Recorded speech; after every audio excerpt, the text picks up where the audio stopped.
It's past 5:30 and it is time for me to call the meeting, the regular meeting of Greenwood County Council for Tuesday, August the 20th, 2019 to order. In accordance with the Freedom of Information Act, the date, the time, the location, and the agenda, this meeting's been posted on the front entrance of the Greenwood County Courthouse, also on the front entrance of the Greenwood County Library. A copy of that agenda has been made available to the media and also been posted on the county's website. With that being said, I'm going to ask everyone to stand for our invocation.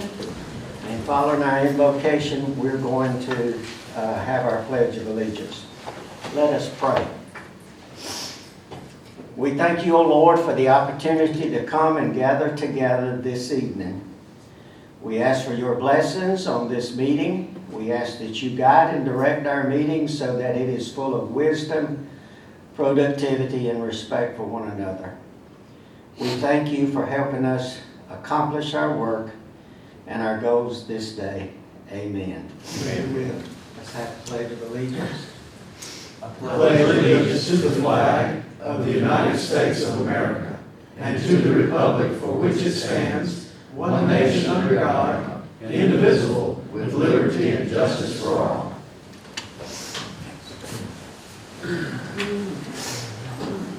Let me welcome everyone to the meeting tonight. We appreciate you being here.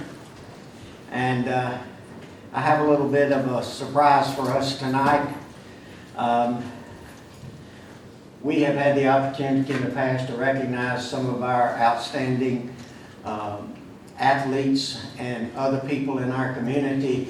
And recently I met a young man who is a product of Greenwood.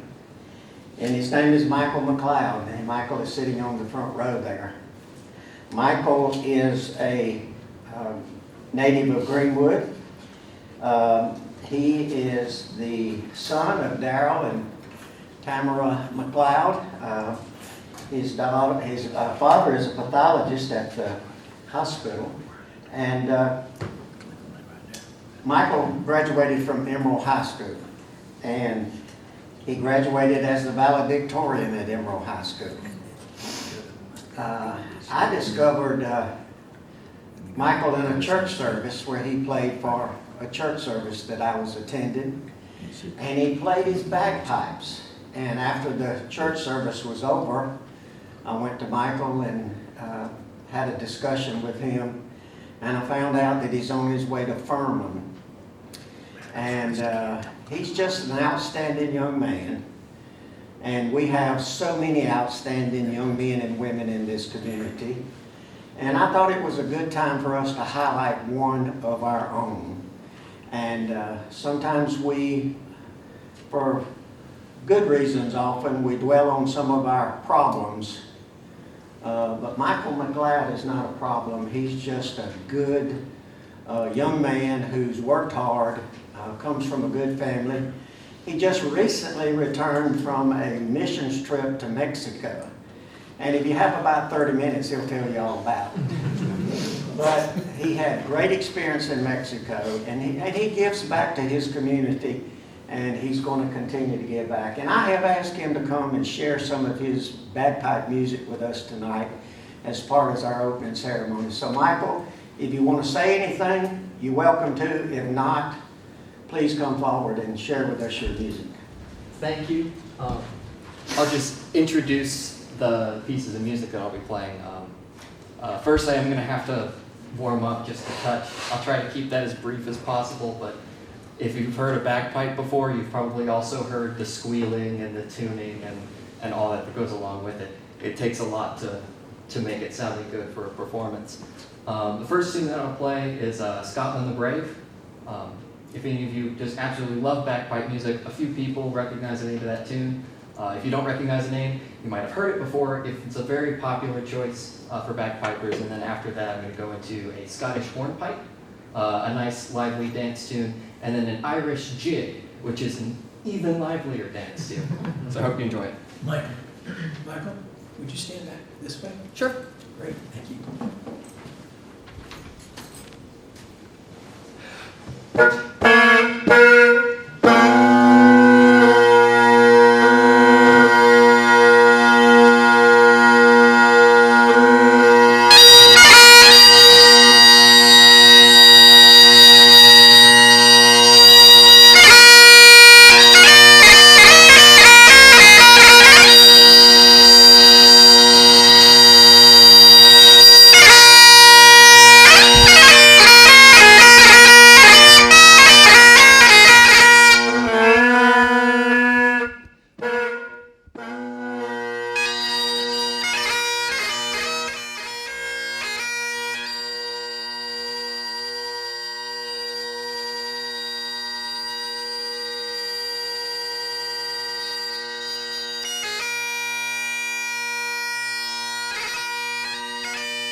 Michael, we thank you for coming. I do appreciate you taking your time to come and sharing your talent with not only county council, but with our visitors tonight.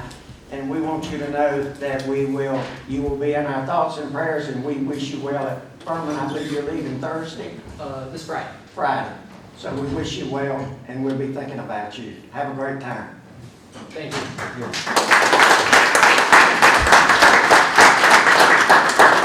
Before you leave, Michael, before you leave, Susan McIntyre, clerk of council, she plays the bagpipes too. I can play the chanter right now. I'm not good with that. I'm trying to get in the air. And when I told her you were coming, she said, I don't think I'll bring mine. Thank you for coming. God bless you. He's excellent.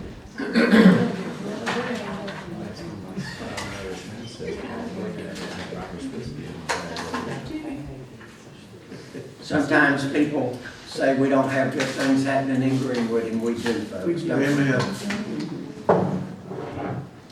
We have good things happening, and when I see things like this, and I just think they need to be given some notice. Council, you have been supplied with a copy of the minutes of the July 16th regular meeting and the July 22nd, 2019 special call meeting. Are there any changes to those minutes? If not, do I have a motion and a second to approve? So moved. Motion by Ms. Childs, second by Ms. Spencer. All in favor? And those minutes stand approved. We have no presentation tonight. We have no public comments. We do have a third and final reading on an ordinance, which is 2019-13, which amends the zoning ordinance so that two parcels of land owned by Greenwood Holding Corporation and Andrew Evans Taylor properties located at 2307 and 2317 bypass 25 southeast. The zoning is changed from R5 multifamily to C2 general commercial. This is third and final reading. We had a public hearing at the last meeting. What is your pleasure? So move, Mr. Chairman. Second, Chairman. Motion by Mr. Moats and a second by Mr. Lane. Any further discussion? All in favor? And that is final approval on ordinance 2019-13. Council, we have a consideration of an H-tax hospitality tax application for the Hodges Cokesbury Fire Department in the amount up to $10,100 for expenses related to the Hodges Hoedown and Fall Festival. We heard a presentation by Mrs. Baber in our Administration and Finance Committee meeting, and I think it was the consensus that we would consider approving an amount not to exceed $7,000, and for Mrs. Baber to work with the county manager and the county attorney to make sure that all of her expenditures complies with the state law governing H-tax expenditures. That is the recommendation. I need a motion and second if that is what you wish to do. Move to approve with the stipulated limit, Chairman. Second. Motion by Mr. Lane, Second. second by Ms. Childs. Any further discussion? We would give you an opportunity to say anything else that you would like. Ms. Baber? Thank you very much. Somebody else? I heard it. Anybody else? Are you ready to vote? All in favor? Thank you, and that is passed. We have reappointment of the Gleams Board of Commissioners for Greenwood County, and we received a legal briefing from the county attorney and the county manager in our executive session, and we have asked the county attorney and the county manager to meet with some officials at the Gleams and to gather some additional information before we act. Are there any questions or additional comments on that? So we will postpone any action on that. We have consideration of a contract with the Gordon Group for the Greenwood County Volunteer Fire Station in Bradley, South Carolina. We heard a presentation in the Administration and Finance. Josh, are you here? Josh, give us those final numbers one time for everybody in this meeting. What are we approving tonight? Approving the contract for It was 200 and, 242,943. okay, and that's coming out of the Capital project capital sales. sales tax. Right. You've heard the information presented by Josh. Do you have any additional questions or comments? Do I have a motion? Mr. Chair, I so move that we Have a accept. motion by Ms. Childs and a second by Mr. Lane. All ready to vote, all in favor? And that's approved, Josh, thank you. Thank you. We have a resolution, 2019-11, which considers the transfer of funds from the road fund balance to Backwater Road Project Fund.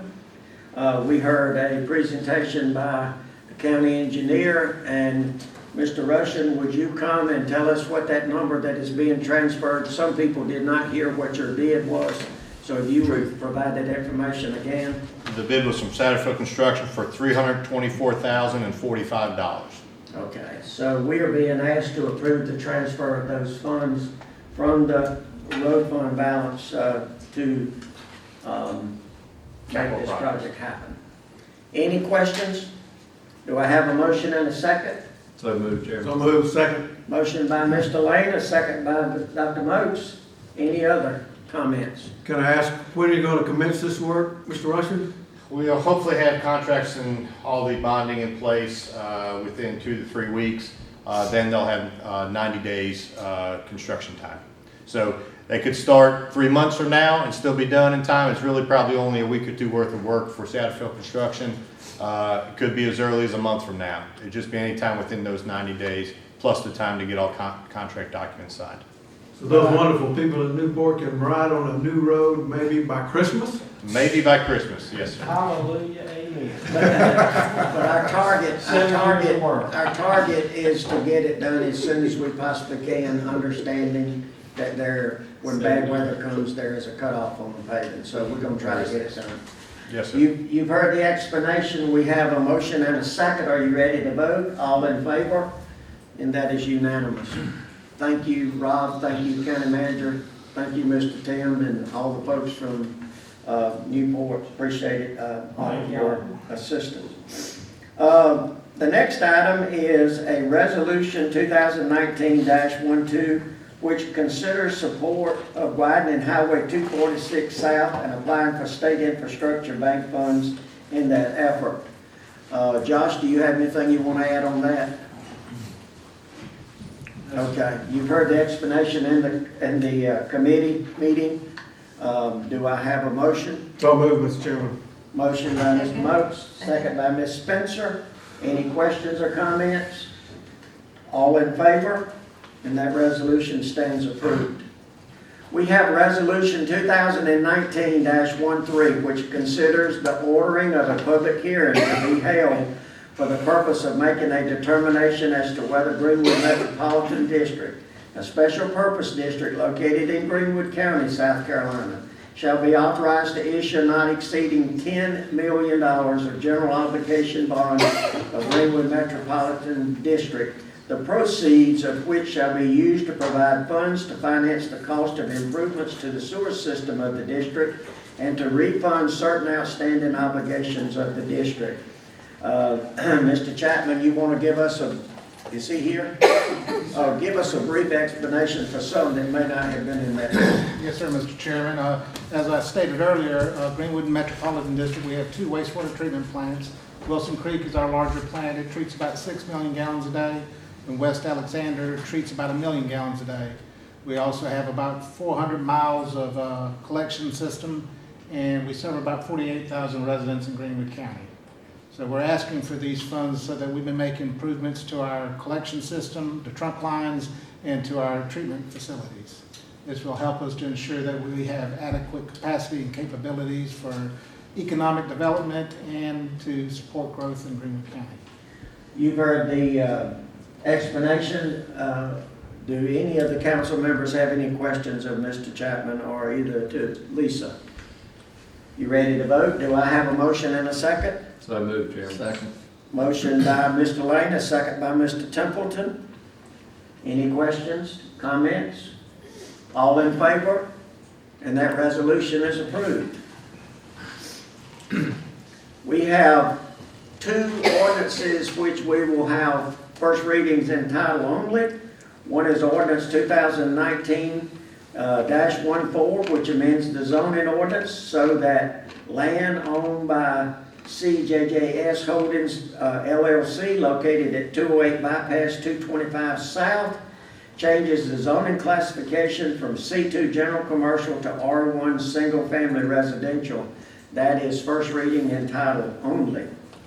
Ordinance 2019-15, which authorizes Greenwood Metropolitan District to issue not exceeding $10 million of GO bonds, the proceeds of which shall be used to finance the cost of improvements to the sewer system of the district and to provide funds to refund certain outstanding obligations of the district. That is first reading in title only, and both of those ordinances will have public hearings at the next meeting or at the second meeting in September. Yeah, the zoning is next meeting, and the other one is the 17th. Okay. Then we have consideration of an easement purchase letter agreement between United Telephone of the Carolinas doing business as CenturyLink in Greenwood County relating to parcel ID 6877-675-791 located at 201 Puckett's Ferry Road. This is an existing easement which has been in place for a period of time, and the company is asking for us to extend that easement for a period of 10 years. It was explained to us by the county attorney. Do you need any additional information before you vote? One question, Chairman. Late in our conversations, Elizabeth, I think Mr. Moats mentioned the potential expansion of 246. Do we need to have any front-end communications before we make this easement change? I think we probably should. What I would recommend is going on and taking your public hearing tonight, so that we've got that taken care of, and then I'll talk to the folks at CenturyLink and make sure that they're aware that the widening of that road is. Because that could change the entire complexion of that. So what I need to do is ask if anybody wants to speak to this matter tonight. Does anybody here would like to speak in favor of this easement letter that would be granted by the county? Anyone who would like to speak in opposition?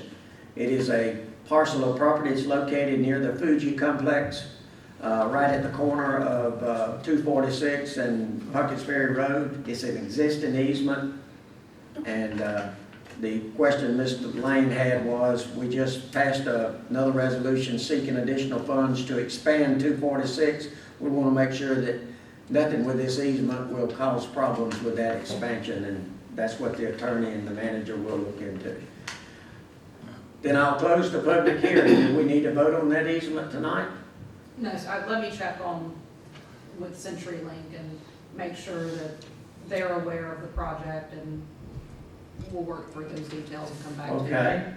Then that's all of the business on my agenda. Is there anything else? District reports, Ms. Childs? I'd just like to take this opportunity to thank Councilman Spencer and Councilman Lane for their attending the prayer vigil that was held here on the 15th. And it was really a wonderful occasion.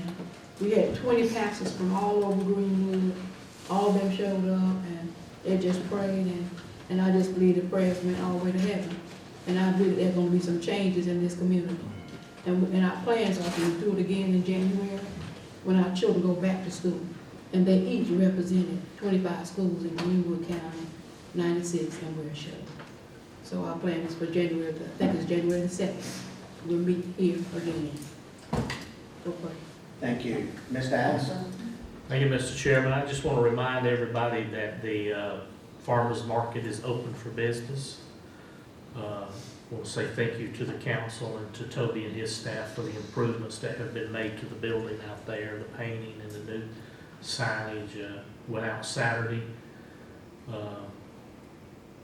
bought a watermelon that we've been enjoying the fruits of that labor in executive section. If I know it's going to be as long as it was, I bought 2 of them. But thank you for what you've done, and they're open on Wednesday mornings from like 7 to 1, and then same on Saturday. So want some good local grown, most of the growers are from Greenwood and grow locally, and we certainly want to support that. And so, Thank you, Ms. Allison. Ms. Spencer? No, I just want to say I had a chance to meet with a lot of our young people and a couple of the school teachers right before school started back and pray with them for the school year. Anything else? That ends my report. Mr. Moats? Thank you, Mr. Chairman. I would like to take an opportunity for personal privilege, if I might. The Greenwood community lost a champion this past week with the death of Judy Burns, the owner and publisher of the Greenwood Index Journal. Judy was a very special person who embodied grace and intellect, generosity, kindness, and good old-fashioned Southern charm. All of it as a part of her character and her life. Her quiet, modest, reserved, private demeanor was well known and respected by all. As the owner of the Index Journal, she took pride in being a journalist, always ensuring that the standards for the reporting of news was concise and accurate. As a champion for the freedom of the press, she stood up against the partisan forces that would hinder the right of the public to know what is going on in local government. At a time in our society when powerful governmental leaders are prone to denigrate the press, spreading false rumors and malicious rumors, undermining the public's trust in the Fourth Estate by labeling accurate reporting as fake facts, Judy Burns stood fervently up and defended the role of journalism to tell the truth, the whole truth, and nothing but the truth. Judy Burns was a friend of mine whom I respected and admired. Part of my decision to enter into public life, serving on this council, was based on her encouragement and support. I shall always be indebted to her for her friendship and her advice. As I think of Judy's influence and character, I'm reminded of the words of Paul in his letter to the Philippians. He wrote, "Finally, my friends, keep your minds on whatever is true, whatever is pure, whatever is right, whatever is holy, whatever is friendly, and whatever is proper. Don't ever stop thinking about what is truly worthwhile and worthy of praise. And the God who gives peace will be with you." May God's Spirit be with Judy, and may His Spirit be with all of us as we remember the life and legacy of my friend, Judy Burns. That is my report, sir. Mr. Templeton? Yes, Mr. Chairman, as I always do this time of year, I do want to remind you that school is back in session. I ask that you pray for our teachers. They have such a special place, not only educating our youth, but being sometimes mamas, daddies, disciplinarians, friends, whatever it happens to be. But please pray for our teachers. Please pray for our students. Drive carefully in the mornings as we have children standing out at bus stops and this, that, and the other. And I'll also ask you to pray for those of us who are married to teachers in this first week back. That is my report, Mr. Chairman. Mr. Lane? Thank you, Chairman. I want to recognize Tammy and Jim. Thank you for being here from Hodges Fire tonight. I know last night was a tough night for you. Our thoughts and prayers, certainly, as I mentioned in the opening prayer before our admin and finance session, are with the parishioners and the folks of Presbyterian Church. That was a tragic event that just one of those unfortunate things that happened. Thank you again for that presentation you gave us, Tammy. That was really a good presentation. I'm glad that's worked out well for you. All well, Chairman, in District 7, unless I don't know about it. Thank you. Let me say a personal appreciation to the county manager and the county attorney. You know, we as council members, a lot of people often wonder what we do and whether we really have an impact. Several weeks ago, school bus driver out of District 52 called me. And I did not know this gentleman. He knew my wife when my wife taught school in '96. And he said, Mr. Brown, I need some help. And I said, what is it? He said, there's a road torn up and it's in your district. It was Barkwood Lane. And so I met him out on Barkwood Lane, and it was a huge, I mean, it's huge, wasn't it, Toby? Big. And he said, they won't let me drive my bus down that road anymore because of that hole. And they won't let me come in from the second entrance because I have to turn around, and it's not, doesn't meet the policies to turn my bus around. So he said, all those kids that live in those houses right there, Mr. Brown's got to walk all the way to the main road, which is Irvin's Fish Camp Road.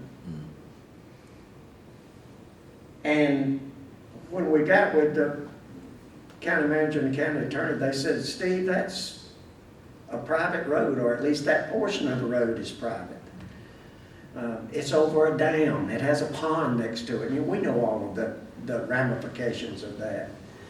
But I want to tell you, these two people, along with Rob Russian and those, met with the person who supposedly owns it. And we have a temporary, or at least we hope within the next day or two, it may be just a load of crusher run in that hole. But I think we're going to be able to get that bus across that place. And I think that's what county government's about. And sometimes we do things that everybody views as great and wonderful, and sometimes we just do the small things that help small children get from their home to a bus that's going to take them to school. So it's not easy to always deal with these situations, because if you do for one, you got to do for another. And we all understand that. But these people didn't give up. And they may be only temporary, and we don't know what's going to happen in the future. But I think that's indicative of the people we have working for Greenwood County. And I do appreciate it, folks. Not looking for votes. I'm just looking for kids not to have to walk to a school bus. That's all I was looking for. And y'all helped me do that. And you wouldn't believe how happy the gentleman who drove that bus was when I called him and told him that y'all were going to get that done. So I say a big thank you to him. I'm critical a lot, but I want you to know I praise you tonight for what you've done. Thank you very much. Mr. Manager, you have anything? No, sir. Madam Attorney? No, sir. Anybody on council wish to go back and add to? Ms. Giles? No, not tonight. Our regular meeting is adjourned, and we will reconvene our executive session. Jeff, Lisa, folks from Hodges Fire Department, all of the staff, visitors, thank you for coming. This meeting is adjourned.